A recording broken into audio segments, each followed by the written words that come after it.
তিনটি বিষয়ের কথা কখনো কাউকে বলবেন না, তাহলে কঠিন বিপদে পড়ে যাবেন। অবশ্যই আমাদেরকে সতর্ক থাকতে হবে। নবীজি সাল্লাল্লাহু আলাইহি ওয়াসাল্লাম আমাদেরকে সতর্ক থাকতে বলেছেন, যাতে করে আমরা বিপদে পড়ে না যাই। এজন্যই একটু চালাক চতুর হতে হবে। আপনি সতর্ক থাকবেন, এই তিনটি বিষয় কখনো আপনি কারো কাছে বলবেন না। নাম্বার ওয়ান, এক নাম্বার হচ্ছে খারাপ স্বপ্ন।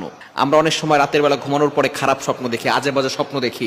খবরদার, এই স্বপ্নের কথা কখনো কাউকে বলবে না। কেননা যদি কেউ উল্টাপাল্টা ব্যাখ্যা করে স্বপ্নের, এই স্বপ্নের প্রভাব কিন্তু আপনার উপরে পড়তে পারে, তো আপনি কঠিন বিপদে পড়ে যেতে পারেন। নাম্বার টু, দ্বিতীয় নাম্বার হচ্ছে নিজের ব্যক্তিগত গুনাহের কথা কাউকে বলবেন না। আমরা অনেক সময় গুনাহ করে মানুষের কাছে প্রকাশ করি। আল্লাহ রাসূল সাল্লাল্লাহু আলাইহি ওয়াসাল্লাম বলে দিয়েছেন, সব গুনাহ ক্ষমা হবে উম্মতের, কিন্তু যারা প্রকাশ করবে গুনাহ করে তাদের গুনাহ ক্ষমা হবে না, কেননা যাদের কাছে প্রকাশ করছে তারাই কিয়ামতের ময়দানে সাক্ষী হয়ে দাঁড়াবে। তিন নাম্বার হচ্ছে উত্তম রিজিক। আপনার সন্তান ভালো, আপনার সম্পদ আছে, এগুলো মানুষের কাছে বলতে যাবেন না। তাদের বদনজর কিন্তু আপনার সম্পদের